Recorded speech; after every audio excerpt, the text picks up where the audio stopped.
Hi, welcome to StepsBallroom Online. This will be our Week 2 recap video for our Hustle 2 live stream class series.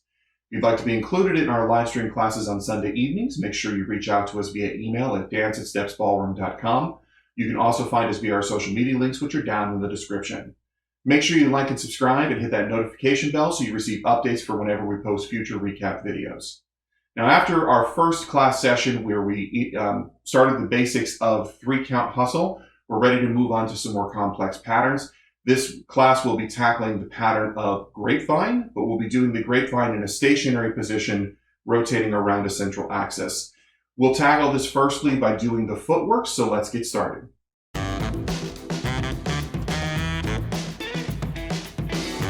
So for our Grapevine motion in hustle for our leader, in a non-crowded space, in a space with a little bit more open room, we actually would normally take this as a traveling motion. I'm going to quickly demo this footwork. We're not going to use that in our pattern today, but if you're struggling with the lead, having a sense of how your footwork and the arm will go together later is entirely helpful. So our leader's footwork, if we were traveling the motion, would be and prep 2, 3. On the first measure, we bring our partner in, and 1, 2, turning to face each other. 3, facing each other through a side step. We'll go into our second measure on and 2, kind of like a 5th position break or a promenade break.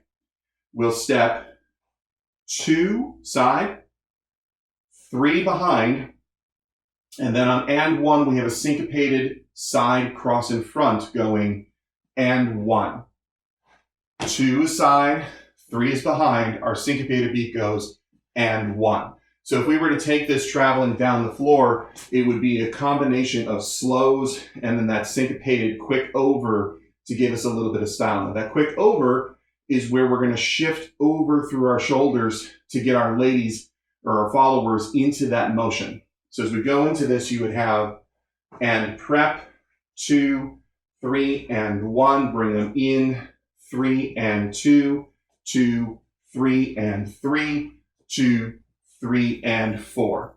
So you just want to get a sense of that over feeling as we go through the motion. Now we're going to exit on the and 4. So when you're here on and 4, we step out 2, rock back 3. We're now ready to go into and 1, 2, 3 to finish the motion.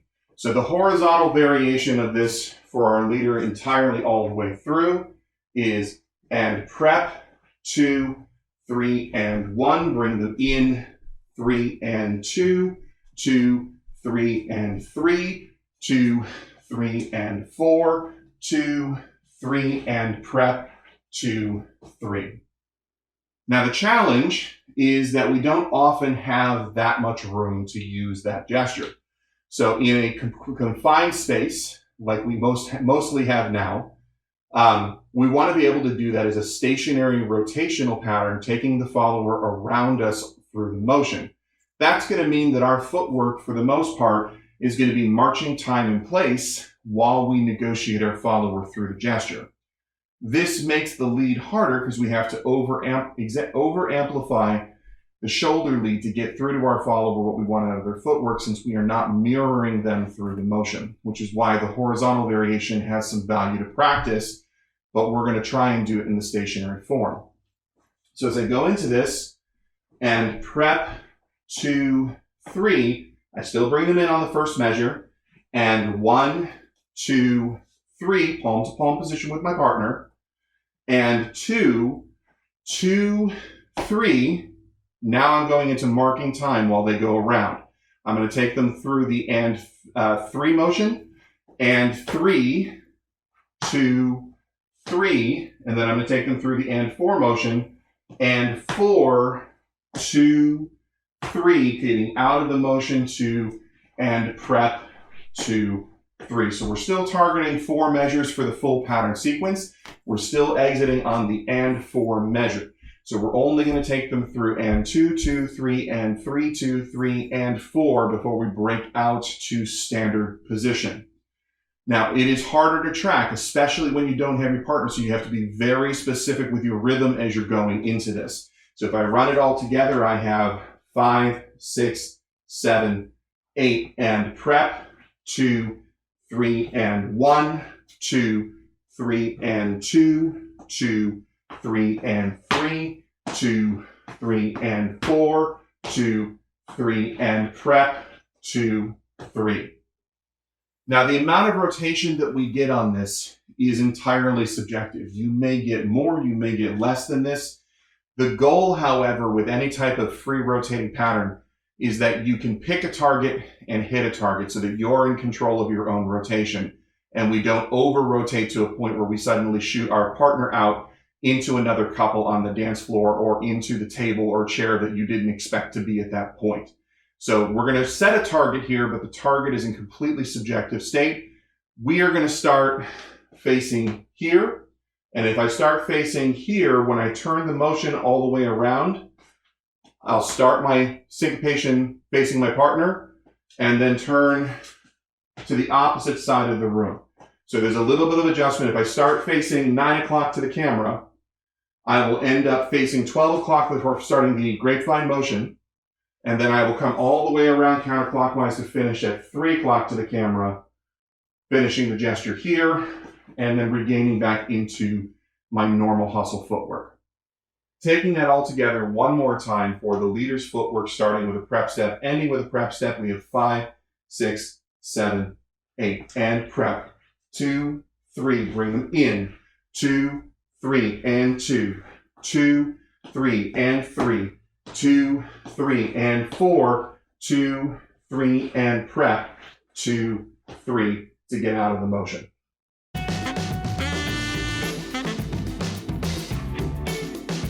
So the follower's footwork for our grapevine motion, unfortunately, we don't get to just mark time and place like the leader. We will still be doing the grapevine syncopation, whether we're traveling on the horizontal or whether we're traveling in the circle around our partner.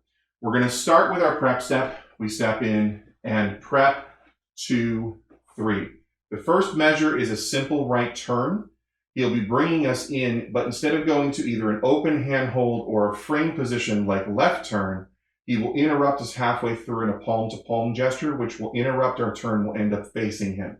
Stepping, and 1, 2, you get the palm-to-palm motion, so instead of completing the turn and stepping back for 3, you'll actually fall out side for 3, facing each other here on the line.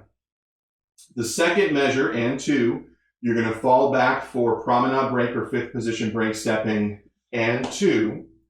Stepping through the middle for 2, then back behind for 3. Keeping our upper shoulders facing towards our partner, our hips and lower abs will twist away to allow for that motion. Now you're going to feel the shoulders kind of do an up and over motion on the syncopation, which is going to cause you to speed through the next 2 steps and for side 1 or our third measure falling into the next motion. So as you're here, you've done and 2, 2, 3, and 1 with that up and over feeling getting us there. That lands us with our weight on the left foot so that our right foot is ready to go into the next step. Now we're going to repeat a couple of these, going all the way up to and 4 on the 4th measure to get out of the motion. So if I started here and prep, 2, 3, he brings me in, 2, 3, and 2, 2, 3, and 3, 2, 3, and 4. He'll release this hand and pull this hand down and around, which will rotate you to face him. 2, 3, fall back. Then we go back into normal basic footwork on the next step for and prep, 2, 3.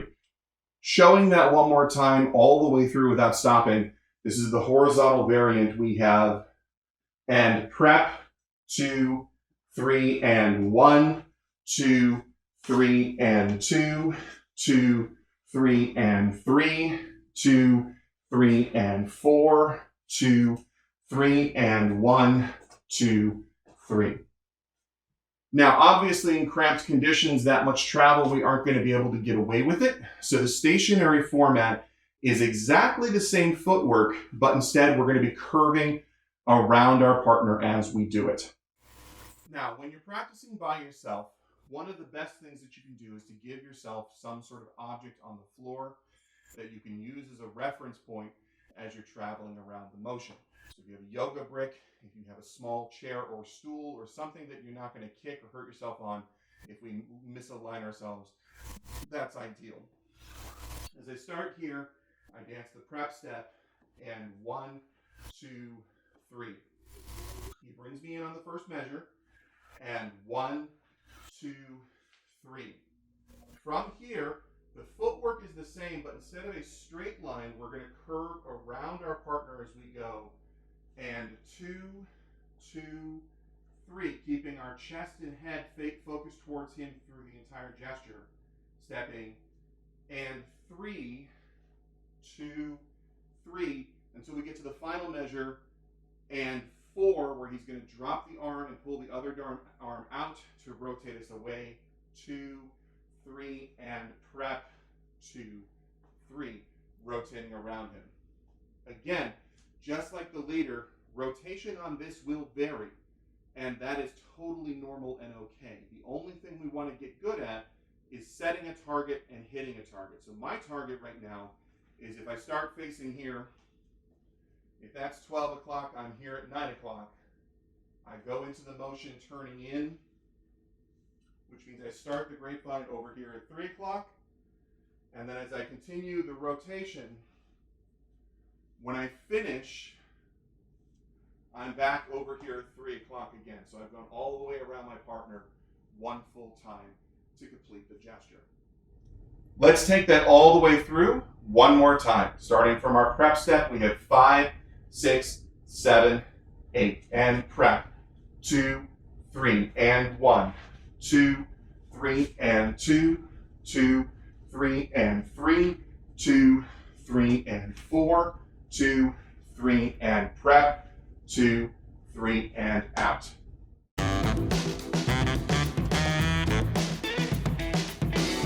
So with the footwork done, we're going to start working on how to lead through the motion for our grapevine.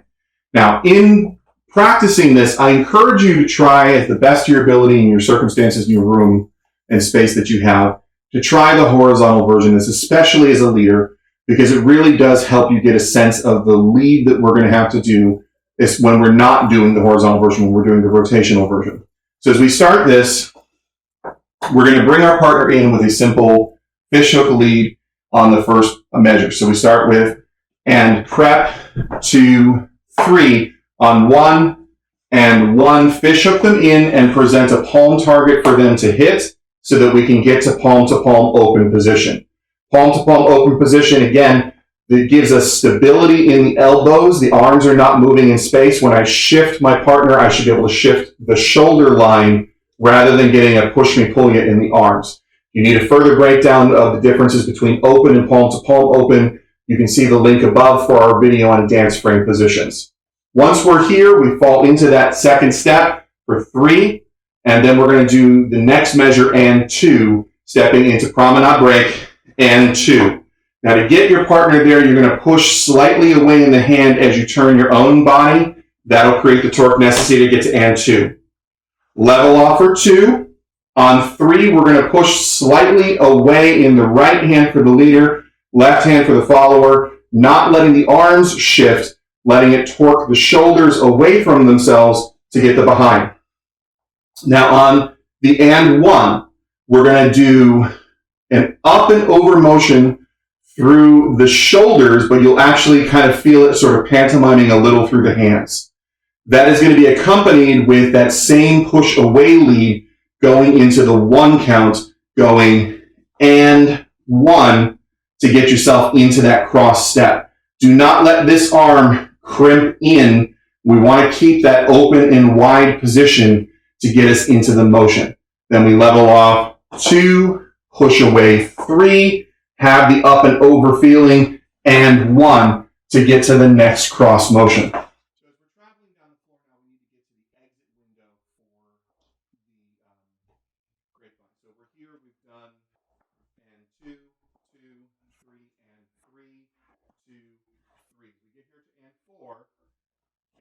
4, I'm going to release this arm out.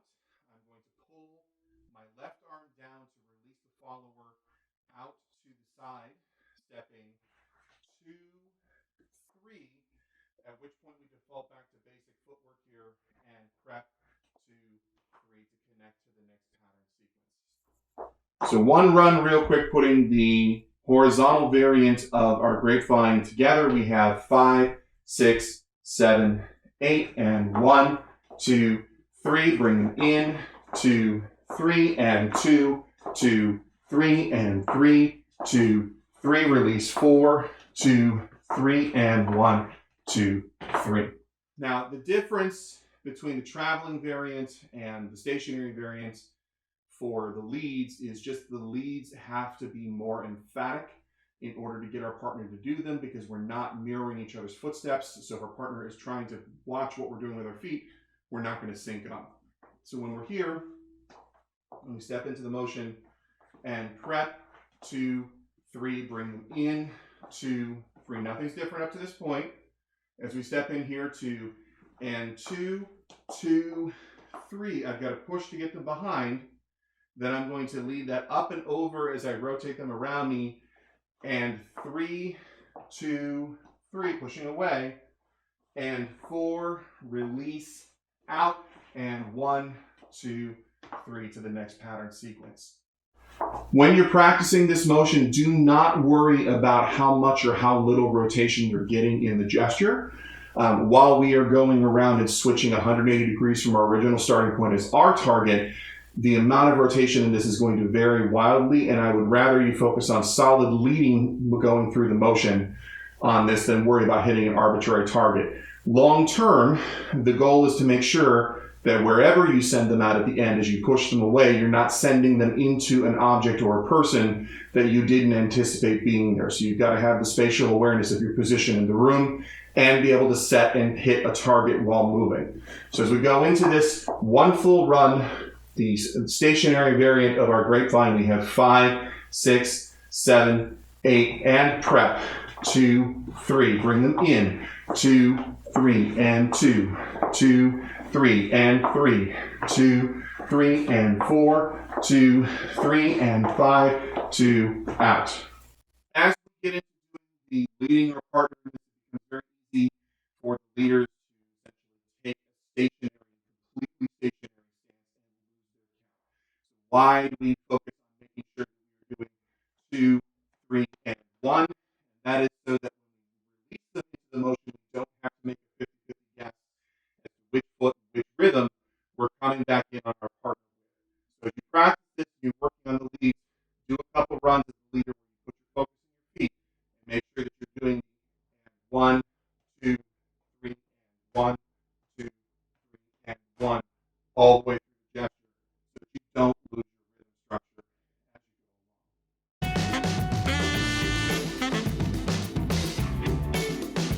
All right, so now that we have our grapevine motion, specifically, we are just going to take the stationary form of that and work that into our sequence. The traveling form of that you can use on your own, but for our sequence, we're just using stationary form. We're going to start our sequence with one prep step. We will do 4 measures of right turn, and then we will go from 4 measures of right turn into 4 measures of alternating turn 3. After alternating turn 3, we will not go back to basic. We will go straight from alternating turns 3 into double turn 3. Double turn 3, which is the underarm duck variation. At the end of underarm duck, we are going to go directly into the lead in for grapevine. So there's not going to be a prep or a basic in between. After you finish your double turn, you're going to bring the lady in on 1 to set up for your grapevine motion. That will take 4 measures to turn us around. We will release out, at which point, if you continue, you go back to 4 measures of basic right turn to repeat the whole sequence. Or if you're finishing, we finish on prep step.